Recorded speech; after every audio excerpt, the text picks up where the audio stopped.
11 years ago, I took this photo while building up the courage to fish a wedding ring out of my pocket. The crescent moon that night left our faces shadowed to all but each other, which was fine by me because I only wanted to look at her. A year later, all eyes were on her once more when we made those vows and started a new journey, side by side. A lot's changed in 10 years, but I'm still as sneaky as ever. I'm recording. Oh, okay. And because I have to ask you a question. Okay. What's prettiest?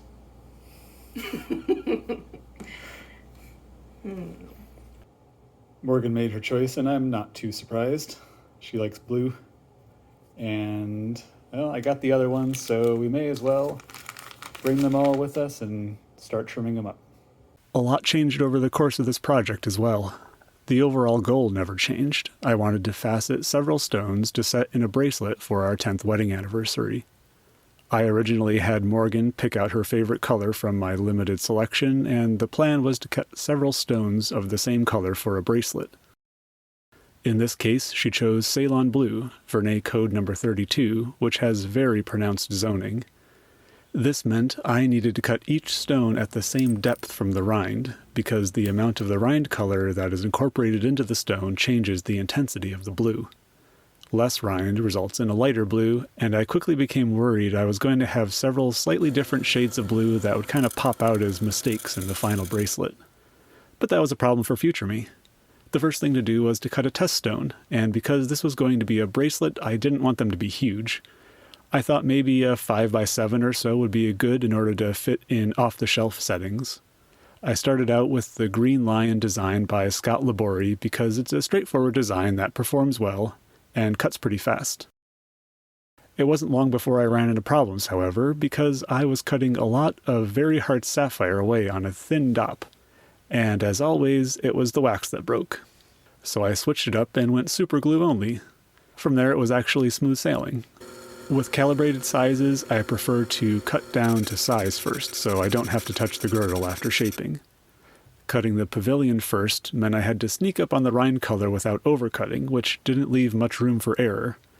For this test cut, it worked out fine, but I was worried I'd lose a stone or two down the road to a surprise chip in the girdle or something. It is a nice juicy blue though, and I have a good lap sequence for sapphire now, so cutting it was fairly straightforward. Overall, however, it really took just too long and wasn't nearly as fun to cut as I was hoping. I was very much not looking forward to cutting a dozen or more like this, and so I realized I had to change tactics. I thought maybe cutting crown first would be faster for boules with rinds in them, but cutting crown first on rectangular designs is tricky, so I moved to a round design. In this case, it's another Scott Labori design, Titan, which is a variation of a standard round brilliant that looks great in a range of materials, including sapphire. I also shifted the design from a single color to multiple colors. Not just random colors, though. Everyone loves a rainbow, and Morgan and I spent the first few years of marriage living in Hawaii, where rainbows go to hang out in the valley. Finding a rainbow in all this sapphire was going to be a bit more work, thanks to the aforementioned rinds on many colors. But thanks to Tom's box of rocks for making colors easily searchable by sorting his inventory by Vernay code, I was able to order a whole bunch for this and future projects using his site, and also used a very helpful chart he made showing what a typical cross-section might look like for a given color. Sidebar, pretty soon the Gemstone Lab will be releasing a whole bunch of very pure sapphire in a range of fantastic colors with no rinds, so go check them out on Kickstarter and watch my interview with Aria about this project. In addition to shifting designs and color scheme, I also bumped up the minimum diameter to 6mm rounds instead of 5x7. This meant I could use a slightly thicker dop, which I had a bit more confidence in. After this change, I think only one stone came off the dop, and that was because I didn't properly scuff up the glue area. For some stones, I cut my usual way, pavilion first, then transferred and cut the crown. However, for boules with rinds, I cut crown first to capture as much color as possible. For me, that meant cutting the flat of the table, then eyeballing in the star facets, and working backwards from there to the break facets and then the main facets. And then turning around and fine-tuning the facet position at a finer grit going up from the main facets, and those are the girdle leveling ones, to the crown.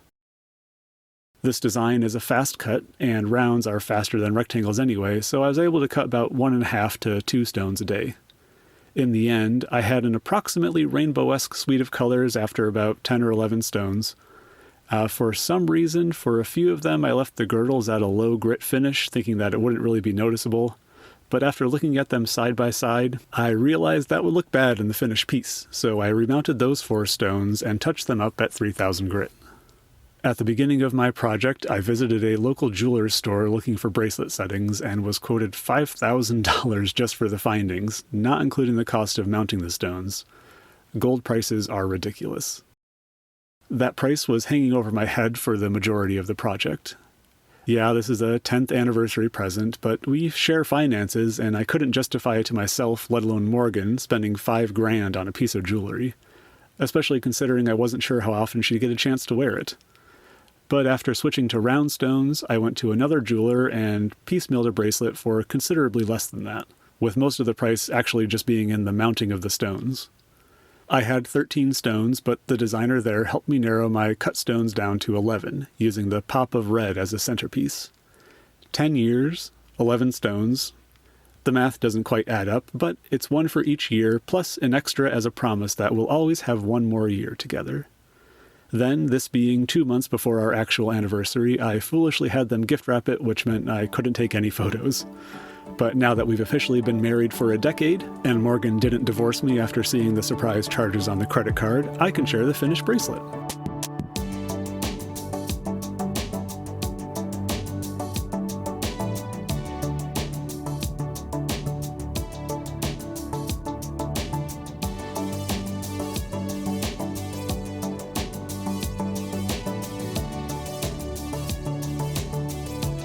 I think it looks great in any light, but it looks best on the woman I married, to whom I will continue to try and give my all, to have and to hold, for as long as there are rainbows in the world.